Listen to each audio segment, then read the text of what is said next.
भीखू और उसकी पत्नी ममता का एक छोटा बेटा था।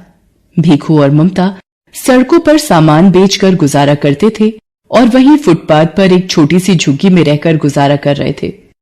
ममता दोबारा गर्भवती थी, इसलिए वो झुग्गी के आसपास ही रुकने वाले वाहन के लोगों को सामान बेचती थी। एक दिन ममता पुल वाली लाल बत्ती काफी देर तक रहती है, इस वजह से वहां भीड़ भी काफी रहती है। मैं सोच रहा हूं आज थोड़ी देर वहीं सामान बेचकर आ जाता हूं। इतनी भीड़ में ध्यान से जाना, लाल बत्ती खत्म होते ही गाड़ियां रफ्तार से दौड़ती हैं। भीखू पुल के नीचे सामान बेचने चला जाता है। ले लीजिए भैया, ये खिलौना आपके बच्चे के लिए, ये गुब्बारा ले लो भैया। हाँ हेलो, ये गुड़िया कितने की दी? 20 रुपए की है साहब। 20 रुपए? 10 रुपए की लगा ले, दे रहा है तो। इतनी देर में लाल बत्ती का सिग्नल खत्म हो जाता है। ले लो साहब, आप 10 रुपए ही दे दो। भीखू 10 रुपए लेकर जैसे ही गाड़ी वाले को गुड़िया पकड़ाकर पलटता है, एक गाड़ी उसे धक्का मार देती है। जैसे ही भीखू नीचे गिरता है, एक और गाड़ी उसे कुचल देती है। भीखू वहीं मर जाता है। भीखू के साथ एक और व्यक्ति जो सामान बेचता था, वो ये दुर्घटना देख लेता है और ममता को बताता है। नहीं, ये नहीं हो सकता, मैं किसके सहारे जीऊंगी? आप मुझे क्यों छोड़ गए सूरज के बापू? बापू आप कहाँ चले गए? बोलो बापू। ममता सूरज के हाथ से भीखू का अंतिम संस्कार करती है। भीखू के देहांत के बाद ममता बिल्कुल अकेली हो गई थी। एक दिन ममता बेटे सूरज और गोद की बच्ची को लेकर दिन भर सड़कों पर गुब्बारे बेचती थी। एक दिन, सूरज तू यहीं सोनी के पास रहना, आज धूप और गर्मी ज्यादा है, इसलिए तुम दोनों यहीं रहना। मैं कुछ गुब्बारे और पेन बेचकर सोनी के लिए दूध और तुम्हारे लिए रोटी ले आऊंगी। ममता गुब्बारे और पेन बेचने चली जाती है। साहब पेन ले लो, 10 रुपए में 5 पेन है, ले लो ना साहब। ले लो बीबी जी, ये गुब्बारा ले लो, आप खरीद लोगी तो मैं बच्चों के लिए कुछ खाने को ले जाऊंगी। ममता बड़ी मुश्किल से कुछ गुब्बारे बेच पाती है और थोड़ा दूध और रोटी बच्चों के लिए खरीद कर लाती है। तभी एक महिला ममता के पास आती है। ममता, कल हमें ये झुग्गियां खाली करनी पड़ेंगी, यहाँ से अब तू भी कहीं और रहने की जगह ढूंढ ले। मैंने तो एक बस्ती में 100 रुपए किराए पर एक झुग्गी ले ली है, बस तुझे ही खबर देने आई थी। हे भगवान, अब अपने दोनों बच्चों को लेकर कहाँ जाऊंगी? अपने बच्चों के रहने के लिए मुझ गरीब का घर कहाँ से लाऊंगी? ममता अपने बच्चों को लेकर एक दुकान के बाहर बैठ जाती है। तभी सामने एक ऑटो रिक्शा पलट जाता है और एक महिला ऑटो रिक्शा से गिर जाती है। ममता भागती हुई महिला के पास जाती है। ओ भैया, कैसे ऑटो रिक्शा चला रहा था? देखकर नहीं चलाया जाता? जल्दी इन्हें हॉस्पिटल लेकर चलो।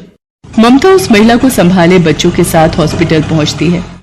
ऑटो वाला ममता और उस महिला को अपने ऑटो से उतार कर भाग जाता है। सूरज, जा जल्दी से उन भैया को बुला कर ला, वो माँ जी को अंदर ले जाएंगे। डॉक्टर उस महिला को देखता है। देखिए, इनकी रीढ़ की हड्डी टूट गई है, तो अब इनको कंप्लीट बेड रेस्ट की आवश्यकता है। इनके घर से जो भी सदस्य हैं उन्हें आप बुला लीजिए। डॉक्टर, मैं नहीं जानती ये कौन है, इनका एक्सीडेंट हुआ तो मैं इन्हें यहाँ ले आई। डॉक्टर, इन्हें कब तक होश आ जाएगा? तभी ये अपने बारे में बता पाएंगे। 1 से 2 घंटे में इन्हें होश आ जाएगा। लगभग 2 घंटे बाद उस महिला को होश आता है और वो अपने बारे में बताती है। मेरा नाम राज रानी है, पता नहीं उस ऑटो रिक्शा वाले ने कैसे चलाया कि अचानक से ठोकर लगी और ऑटो पलट गया। उसके बाद मुझे धुंधला सा याद है कि तुमने मुझे उठाया था और ऑटो में बिठाया। तुम्हारा बहुत बहुत शुक्रिया बेटी, जो तुम मुझे यहाँ ले आई। माँ जी, आपकी रीढ़ की हड्डी में फ्रैक्चर हुआ है, इसीलिए आपको घर ले जाने के लिए एम्बुलेंस की व्यवस्था करनी होगी। बेटी, मेरे पति अपने बिजनेस के काम से दूसरे शहर गए हुए हैं, मेरी एक सहायता करो, एम्बुलेंस में मेरे घर तक पहुंचने में मेरी मदद कर दो। डॉक्टर, मैं बिल अकाउंट से भर दूंगी, आप एक एम्बुलेंस की व्यवस्था करा दीजिए। माँ जी, आप बिल्कुल भी चिंता मत करिए, मैं आपके साथ ही चलूंगी। ममता राज रानी को एम्बुलेंस में घर तक लेकर आती है। राज रानी को उस वक्त एक सहारे की बहुत जरूरत थी, जो ममता के रूप में उन्हें मिला था। घर पहुंचकर राज रानी अपने पति महेंद्र नाथ को फोन पर सारी बात बताती है। ममता, मैंने अपने पति को फोन कर दिया है, वो कल सुबह ही वापस आ रहे हैं, क्या तुम कल सुबह तक मेरे पास रह सकती हो? ममता राज रानी की बातों को सुनकर रोने लगती है। क्या हुआ ममता, तुम अचानक रोने क्यों लगी? कोई जबरदस्ती नहीं है बेटी, तुम अगर नहीं रुकना चाहती तो कोई बात नहीं, और फिर तुमने इतना कुछ किया है मेरे लिए, वो बहुत बड़ी बात है। ममता राजरानी को अपने रोने का असली कारण बताती है और अपनी जिंदगी की सारी आपबीती सुनाती है, जिसे सुनकर राजरानी की आंखों में आंसू आ जाते हैं। आप ही बताइए माँ जी, अब मैं क्या करूं? अपने इन छोटे बच्चों को लेकर कहाँ जाऊं? चिंता मत करो बेटी, भगवान सब ठीक करेंगे। वहां सामने मेरी रसोई है, तुम वहां जाकर अपने लिए भी भोजन बनाओ, मेरे लिए भी, और इन बच्चों को भी खिलाओ। कब से तुम मेरी वजह से भूखी हो और बच्चे भी तुम्हारे साथ भूखे हैं। माँ जी, पहले आप ये दवाई ले लीजिए और आपको किसी भी चीज की जरूरत हो तो मुझे आवाज लगा देना। ममता राजरानी और सूरज को खाना देती है और सोनी के लिए थोड़ा दूध भी गर्म करती है। अगले दिन जब महेंद्रनाथ वापस आता है तो उसे सारी बात पता चलती है। वो भी ममता का धन्यवाद करते हैं। ममता बेटी, तुमने राजरानी के लिए इतना सब कुछ किया, उसका मैं हमेशा शुक्रगुजार रहूंगा। धीरे धीरे राजरानी की तबीयत में सुधार होने लगता है। ममता राजरानी की बहुत सेवा करती थी। 1 महीने बाद राजरानी बिल्कुल ठीक हो जाती है। माँ जी, अब आप ठीक हो गई हैं तो अब मुझे भी चलना चाहिए। मुझे भी आपके पास रहते इतने दिन हो गए। आपसे इतना प्यार पाकर मैं धन्य हो गई। आपने मेरे बच्चों को इतना प्यार दिया, इतना दुलार दिया, इसके लिए मैं सदैव आपकी आभारी रहूंगी। ममता, सूरज मुझे नानी माँ कहकर बुलाता है। क्या ये बच्चे हमेशा के लिए अपनी नानी माँ के पास नहीं रह सकते? हाँ ममता बेटी, हम दोनों की कोई औलाद नहीं है, पर सूरज और सोनी को देखकर हमारे मन में नाना नानी वाला प्यार उमड़ पड़ा। तुमने राजरानी की माँ जैसे सेवा की है बेटा। हम अपनी बेटी को बेसहारा नहीं भटकने देंगे। ममता की आंखें आंसुओं से भर आती हैं। बेसहारा को सहारा मिल जाता है। ममता राजरानी के गले लग जाती है। उस दिन के बाद से ममता महेंद्रनाथ के कारोबार में उसका हाथ बंटाने लगी और उसने दोनों बच्चों को पढ़ा लिखा कर बच्चों के सपने पूरे किए।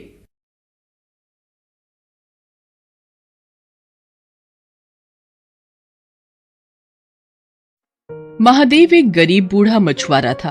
उसके परिवार में उसकी बूढ़ी पत्नी सती के अलावा और कोई नहीं था। आज 3 दिन से सती बुखार से तप रही थी। महादेव के पास इतना पैसा भी नहीं था कि वो उसका इलाज करवा सके। उस दिन वो सुबह जल्दी उठ गया। एक बार उसने सती के सिर पर हाथ रखा। उसे अभी भी बुखार था। उसने अपना मछली पकड़ने वाला जाल और बाल्टी उठाई और नदी पर मछली पकड़ने चल दिया। नदी के किनारे पहुंचकर उसने अपना जाल डाल दिया और मछली के फंसने का इंतजार करने लगा। वहां एक और मछुआरा छगन भी अपनी नाव पर बीच नदी में मछली मार रहा था। महादेव को देखकर छगन बोला, अरे बाबा, किनारे बैठने से बड़ी मछली नहीं मिलेगी। नदी के थोड़ा अंदर आओ तो हो सकता है कि कोई बड़ी मछली फंस जाए। नहीं बेटा, ना तो मेरे पास नाव है और ना शरीर में ताकत जो मैं नदी में जाकर मछली पकड़ सकूं। अब सब कुछ भगवान के ऊपर है। उन्होंने चाहा तो मुझे बड़ी मछली जरूर मिलेगी। छगन ताने मारता हुआ बोला, तो फिर बैठे रहो घाट को पकड़ के। भगवान तुम्हारे लिए लाल परी मछली भेजेंगे। लाल परी एक बहुत ही नायाब मछली होती है जिसकी कीमत लाखों में होती है। ऐसी मछली किसी भाग्यवान को ही मिलती है। एक बार जिसे लाल परी मिल जाती है उसकी किस्मत ही चमक जाती है। खैर, महादेव ने छगन की बातों पर कोई ध्यान नहीं दिया और काफी देर इंतजार करने के बाद अपना जाल खींचा। उसका जाल भारी लग रहा था। लगता है कोई बड़ी मछली फंसी है। मगर जैसे ही उसने जाल बाहर खींचा उसका सारा जोश ठंडा पड़ गया। जाल में मछली तो क्या, एक घोंघा भी नहीं फंसा था। उसकी जगह उसमें ढेर सारा कचरा जैसे प्लास्टिक की बोतलें, सड़े पुराने जूते और चप्पल फंसे थे। ये देखकर छगन जोर से ठहाका लगाकर हंस पड़ा और बोला, अरे वाह बाबा वाह, बहुत बड़ा खजाना हाथ लग गया है तुम्हारे। इसी तरह रोज खजाना मिलता रहा तो एक दिन तुम जल्दी ही रईस बन जाओगे। महादेव ने फिर उसकी बात पर कोई ध्यान नहीं दिया, बस मन ही मन बोला, हे भगवान, कैसे लोग हैं तुम्हारी दुनिया के। जो नदी हमें पीने को पानी और खाना देती है उसमें लोग न जाने क्या क्या गंदगी डाल देते हैं। इतना सोचकर उसने फिर से जाल डाला। इस बार उसके जाल में थोड़ी सी छोटी मछलियां फंस गई। लगातार मेहनत करने से महादेव का बूढ़ा शरीर थक गया था, इसलिए जो मछलियां फंसी थीं उन्हें समेटकर महादेव बाजार चल पड़ा। दिन भर महादेव ग्राहकों का इंतजार करता रहा, मगर छोटी मछलियां होने के कारण उससे मछली खरीदने कोई नहीं आया। बाकी के मछुआरे बड़ी बड़ी मछलियां पकड़ कर लाए थे। उनकी सारी मछलियां देखते ही देखते बिक गई। हे भगवान, शाम होने को आई है, अब तो बाजार भी उठने लगा है, एक भी ग्राहक नहीं आया। सोचा था थोड़ा सा पैसा आ जाएगा तो सत्ती के लिए खाना और दवाइयां लेता जाऊंगा, बेचारी बुखार से तड़प रही है। अभी महादेव ये सोच ही रहा था कि वहां एक आदमी आया और उससे बोला, बाबा ये मछलियां कितने की हैं? बेटा ये हैं तो 200 रुपए की, मगर मैं तुम्हें 150 में दे दूंगा। 150 तो महंगा है, मैं तो इनके केवल 100 रुपए दे सकता हूं। वैसे भी बाजार बंद होने वाला है, अब कोई तुम्हारी मछलियां खरीदने से तो रहा, इससे पहले कि ये सब सड़ जाएं, इन्हें तुम मुझे 100 रुपए में दे दो। मरता क्या न करता, आखिर महादेव को 100 रुपयों में उसे सारी मछलियां देनी पड़ी। बाजार भी तब तक उठ चुका था। महादेव ने अपनी दुकान समेटी और वहां से घर चल दिया। अभी वो बाजार से निकल भी नहीं पाया था कि उसके कानों में एक आवाज आई, बाबा इस कंगले की भी सुनते जाना, 3 दिन से कुछ नहीं खाया बाबा, दया करो बाबा, मुझ पर दया करो। महादेव ने मुड़कर देखा, एक अंधा अपाहिज सड़क के किनारे पड़ा कराह रहा था। उसकी दोनों आंखें खराब थीं और दोनों पैर भी बेजान थे, जैसे 2 सूखे डंठल हों। महादेव को उस पर दया आ गई। उसने अपनी फटी हुई चादर उस अपाहिज को ओढ़ा दी और पास की एक दुकान से थोड़ा सा खाने का सामान लाकर उस अपाहिज को देता हुआ बोला, अब लो खा लो। तुमने मुझ अपाहिज पर इतनी दया दिखाई, तुम कौन हो बाबा? महादेव उसे अपने बारे में बताता है।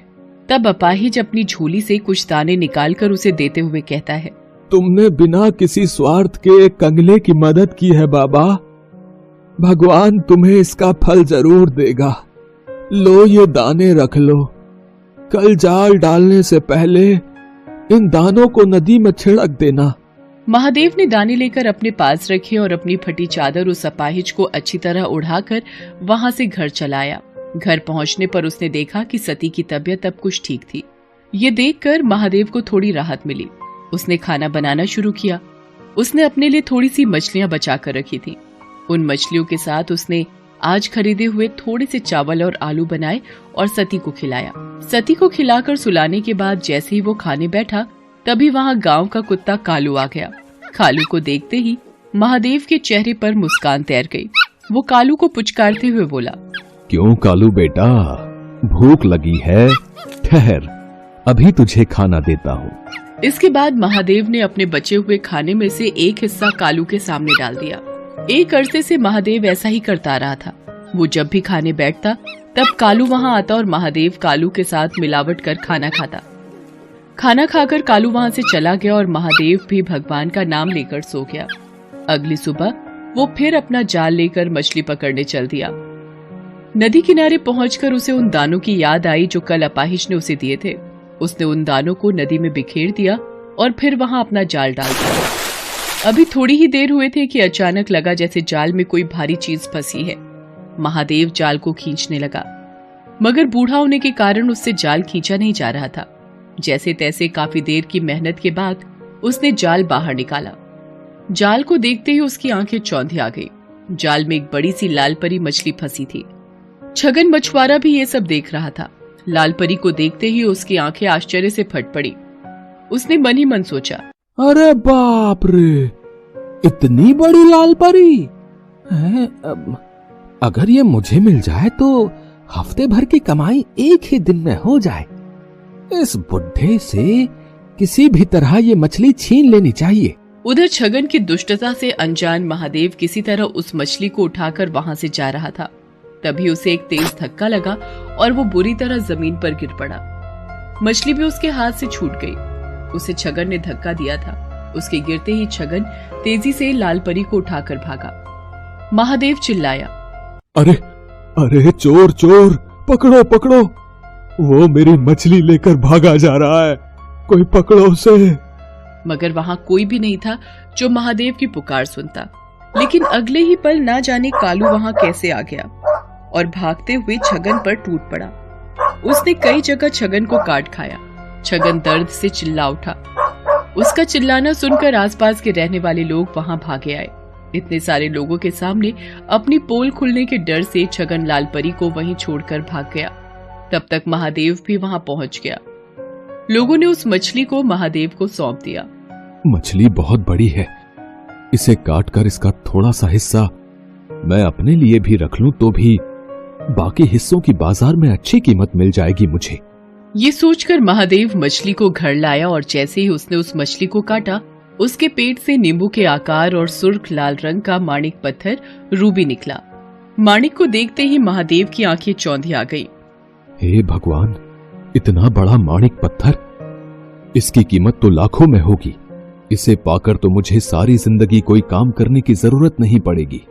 ये जरूर उस अपाहिज के दिए हुए दानों का ही कमाल है। इस माणिक का एक हिस्सा उसका भी है। ये सोचकर महादेव उसी जगह पहुंचा जहां उसे वो अपाहिज मिला था, मगर अब वहां कोई नहीं था। वहां बस महादेव की फटी हुई चादर ही पड़ी थी। लोगों से पूछने पर पता चला कि उन्होंने वहां किसी अपाहिज को पहले कभी नहीं देखा है। तो वो कौन था? क्या स्वयं भगवान मेरी मदद को आए थे और मेरे नसीब को चमका दिया? इस घटना के बाद महादेव की जैसे काया ही पलट गई। अब उसके जीवन में किसी चीज की कोई कमी न रही। वो अपनी पत्नी सती और कुत्ते कालू के साथ सुखपूर्वक जीवन बिताने लगा।